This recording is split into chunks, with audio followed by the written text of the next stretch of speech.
Okay, we would appreciate it.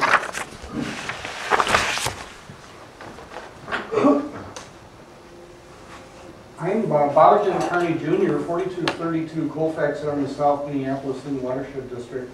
I've got a handout to pass out also. This is from Captain Jack Sparrow. I'm the Communications Director for his campaign. He is the candidate for Hinton County Board in the 4th District, Peter McLaughlin's district.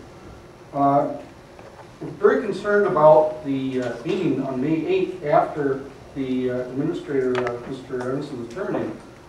There's a brief minutes from Secretary Cassell on the Blake Road land purchase. Here's what the minutes say. Manager Cassell asked Mr. Whisker for an updated planning for the Blake Road area and its relationship to the redevelopment of the cold storage site. Mr. Whisker noted that the planning continues and will be presented for board consideration tentatively at the July 24th meeting. Sounds pretty innocent.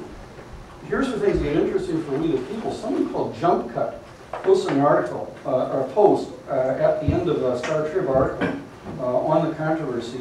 On Watershed's District's 2011 purchase for $15 million of a 17-acre parcel of land near the proposed Southwest Light Rail Lakes Road Station. Jump Cut quotes from what he says in the transcript of the Management Board's discussion, so blandly summarized by Secretary Cassell. All quotes are of Richard Miller. The worst could be that LRT didn't get approved. We've got to do a quiet plan if LRT doesn't go through and the land doesn't have its commercial value at its highest and best use as a train station site. We've got to build in our budget someplace for the losses we're going to absorb on disposing of that site. You know, if we do have a problem in 2 or 3 or 4 years, you know, let's not have it in a situation where we're a disaster with no plan. We can't be naked when the $15 million comes due in 2017. Miller sees a potential disaster when the note comes due, quote, and we get a third of the value of the note. Secretary Cassell goes on for a page or more other places in the minutes, summarizing what people have to say. So I have to say that the minutes of this meeting are extremely misleading and not including any of that content. We're very concerned about the conflict between having a real estate investment that's dependent on whether Southwest Light Rail goes through and what seems to be the heart of the purpose of this board, and that is to protect the environment. There's a lawsuit trying to get a draft environmental impact statement and saying that use consent can't start until then. So there's a huge conflict here. We're very concerned about that. Thank you. Is there anyone else who wishes to address the board? Come to the microphone, give us your name and address.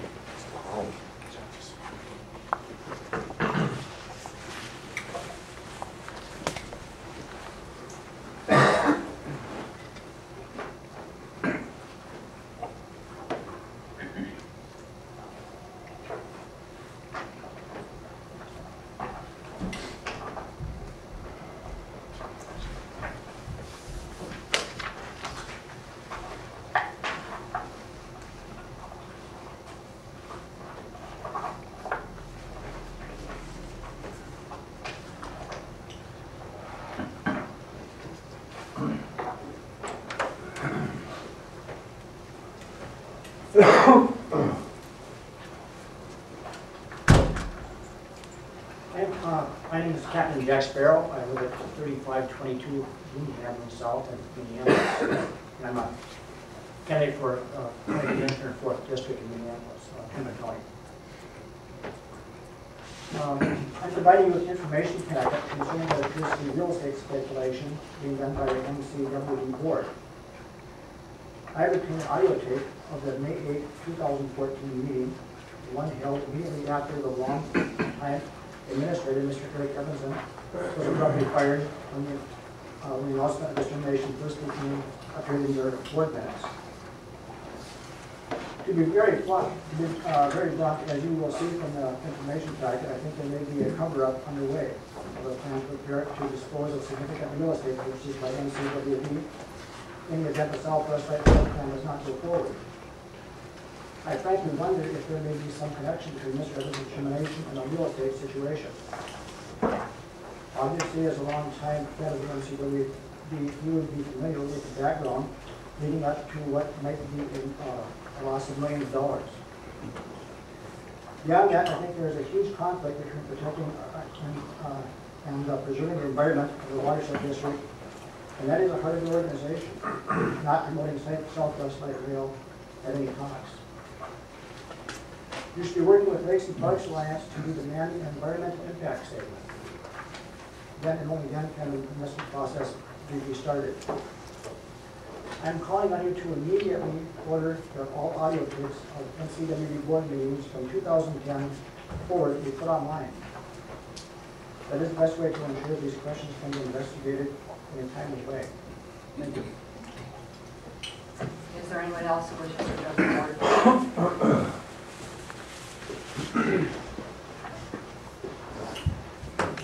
We'll move on to approval of the agenda. Okay, out of closed session into open session, and your question. Yeah, so I have a question about just an update, I guess, as to where the county and Hopkins are in their plans for Blake Road. I was at a meeting, the LRT meeting, several months ago, and understood that that was an agreement that was moving forward. I was just wondering what the timing of that is. Sure. Manager, Casal managers, the Minnehaha Creek Watershed District, along with Three Rivers Park District, Edina, St. Louis Park, Hopkins, and, well, those are the primary stakeholders, are all part of the Blake Road Advisory Committee, a technical advisory committee that Hopkins is leading. It's a study that is funded 95% by Hennepin County funds, contracted to WSB Engineering to study Blake Road from essentially south of Excelsior in the Interlochen neighborhood north up to 36th Street, which is the northern extent of Target Nolan. Primary focus is on improving the Blake Road corridor for multimodal transit. So where all the turn lanes go, where the sidewalk improvements are, how you accommodate bike lanes, and other things relate to how that multimodal improvement ties into the Blake Road station area, so how buses turn and traffic flow and all that sort of thing. Obviously, we're a primary stakeholder because we've got cold storage in Cottageville Park and we own land, we're going to be generating traffic. But as far as your question, in terms of timing, the planning activities, there's monthly meetings between the Technical Advisory Committee. So we get together once a month to work through specific issues. They just finished very preliminary traffic modeling. So we just reviewed all the existing crash and traffic data, and then they do forecast models for future traffic counts, and then obviously they're going to get into drawing sections of what the roadways are going to look like with trails and everything else. I get into right-of-way analysis as we move forward.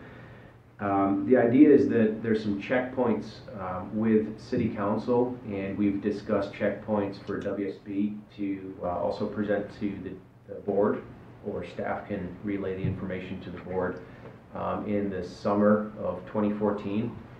The idea is that it's a fairly ambitious schedule in my opinion, but the idea would be that if they can get concurrence from the cities and from the district by late summer, that there would be a preliminary application for federal funding. And so in terms of implementation, I think, as is usually the case, construction of the road project depends on when they get the money. Planning work and a scheme for what the road looks like and the lanes and everything should be done this year. And they get the money, and then they move into final design, and then they build it sometime after that. So forecasting out, if they're lucky and they get funding for design and implementation, they'd be 2015 design, maybe into 2015, early 2016 construction.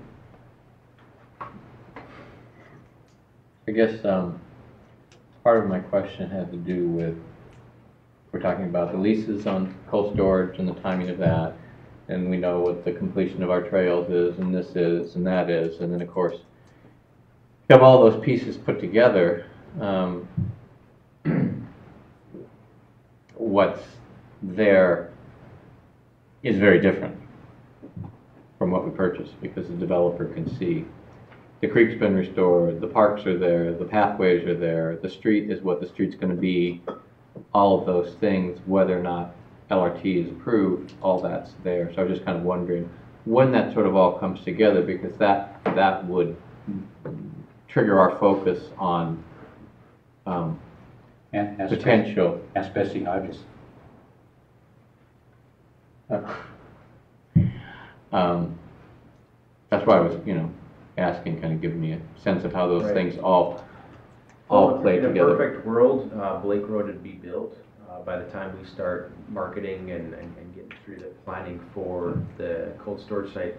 And this is something I've sat down and talked to Lewis about and have been working on internally, and Tom just referenced.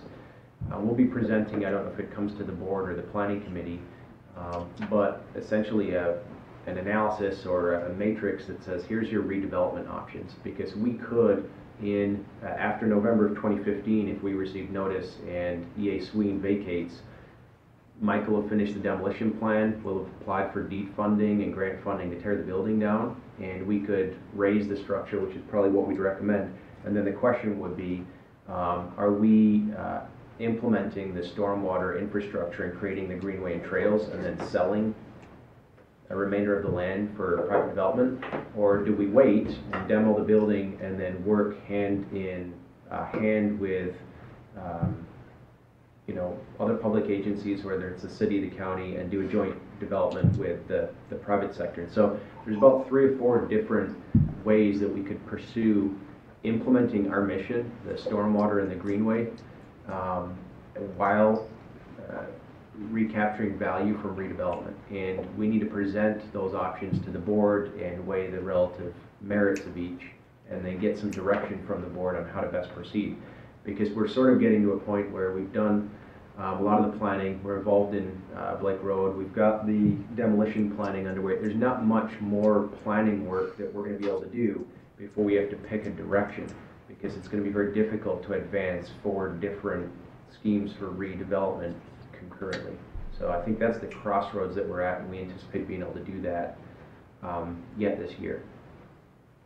But it is a significant change that is on the county's plate, because when we first talked about it a year and a half or 2 years ago, Right. it wasn't anywhere on, it was so far below the line, nobody even knew when it was going to be considered. So that's a significant movement to where you are now. With the Right, Blake Road planning. we've only had really 1 meeting, and so the next series of board packets, you can start looking for informational items and briefings. Whatever materials we get, we'll feed you away at Blake Road. Is the county's representative solely from the highway department, or did they have community development people there too? Kitty Walker from Community Works is there.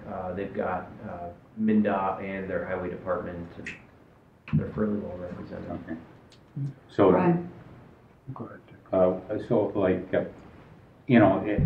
I think we were all hoping for the best outcome, but we got to be prepared for the worst, and the worst would be if the LRT doesn't get approved, and all of a sudden we've got one of many parcels that lost its attractiveness, and we probably got a lot less partners when the upside isn't as visible. So what I think we've got to do is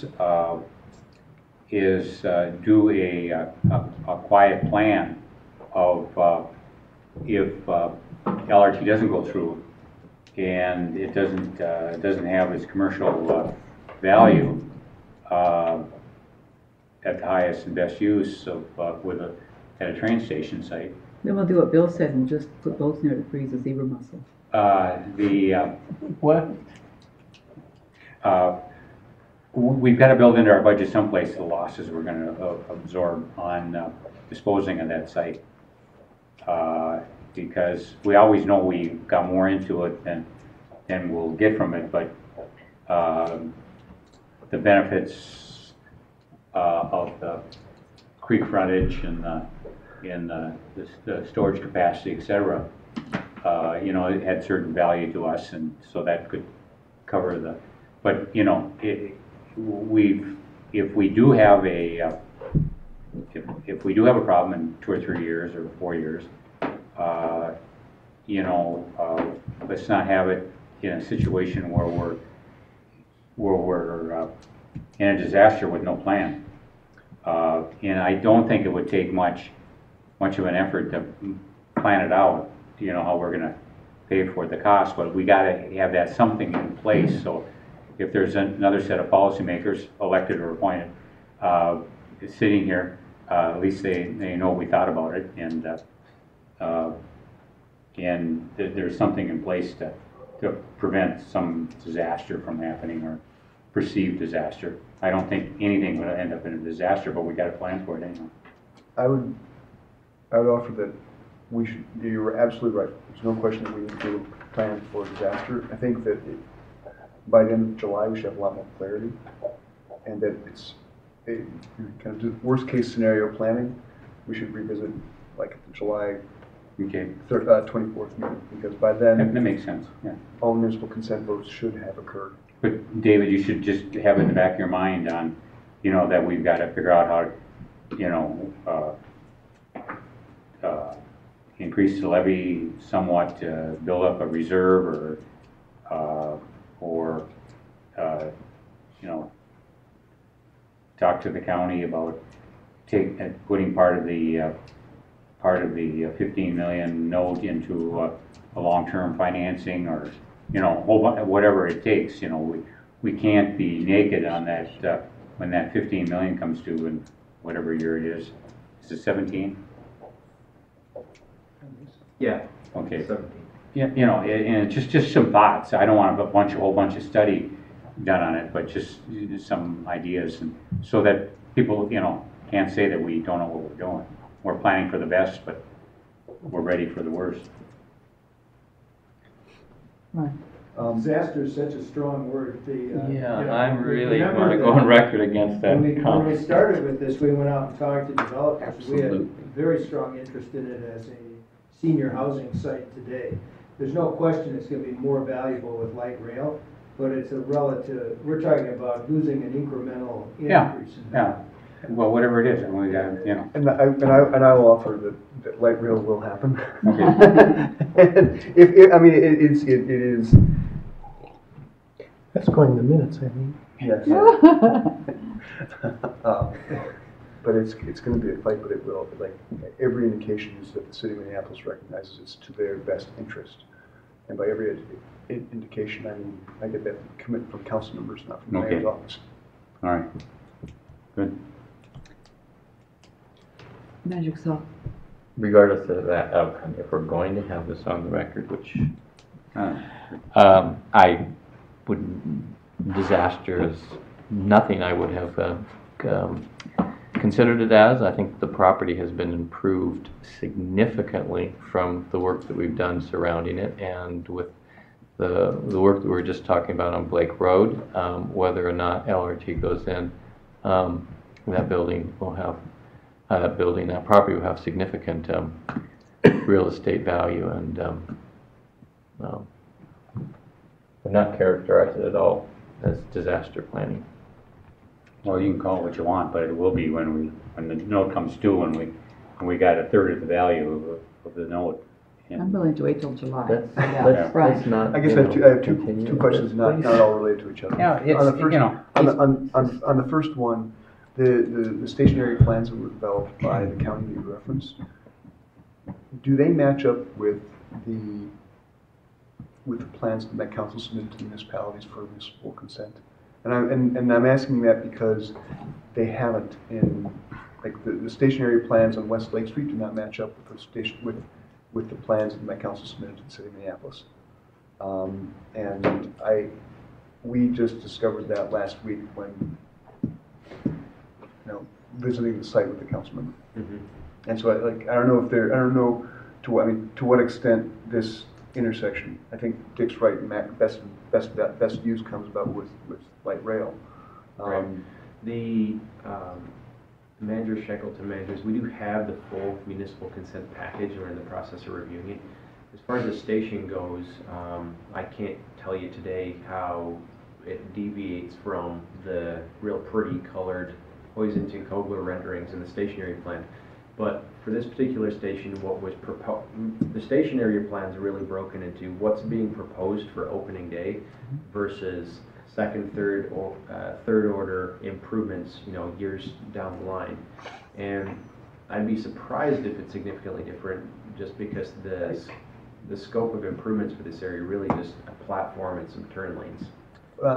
There's some land assemblage and future development, but those are all third, fourth order operations. So the municipal consent package is really, we're designing a station platform and having a road, but I don't know. I get that, and I'm only raising the point because the TSAP plan for Westlake was very different from the plan the city submitted to Minneapolis. And I just haven't looked at this one or the one in St. Louis Park or the Louisiana one. Well, we'll know tomorrow.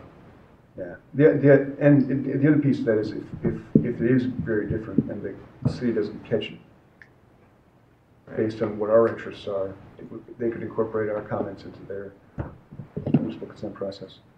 Thank you. The other question I had was about the trails and remeander. Have they been washed away yet? Our trails? Yeah. No, with the high flow. That's why we put them on helicals. They're pretty, the water yesterday was up to the platform. Really? It was, the bottom part of it was covered in water. On I mean the just boardwalk, not the roof. the boardwalk. I'm talking about the boardwalk. Yeah. The boardwalk, yeah. Yeah. Just on that north, on the north segment, it's, what? I thought you were calling it somebody. Oh, I'll let James answer. Well, If you want more to say more. no, I have nothing professional, just an observation, which